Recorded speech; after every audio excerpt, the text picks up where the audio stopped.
ამ შეხვედრის პარალელურად არასამთავრობო ორგანიზაცია თავისუფალი ზონის აქტივისტებმა პარლამენტის ეროვნული ბიბლიოთეკის მიმდებარე ტერიტორიაზე აქცია გამართეს. ისინი ნატოს გენერალურ მდივანთან შეხვედრაზე შესვლას მოითხოვდნენ. მათ სურდათ ანდერს ფოგ რასმუსენისთვის კითხვები დაესვათ. მათი განმარტებით კითხვები ძირითადად პოლიტიკური ნიშნით დაკავებულებს შეეხებოდათ.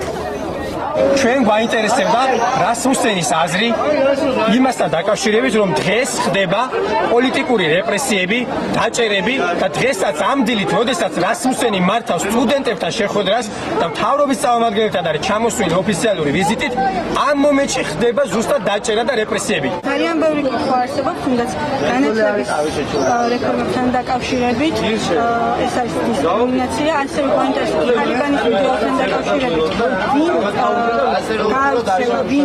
ვინ ატვირთა, ამასთან დაკავშირებით გვინდა რომ ნატოს ექსპერტები ჩაერთონ, იმიტომ რომ ფაქტია, კიდევ არის ამასთან დაკავშირებით პასუხი რატომ არ ამბობენ.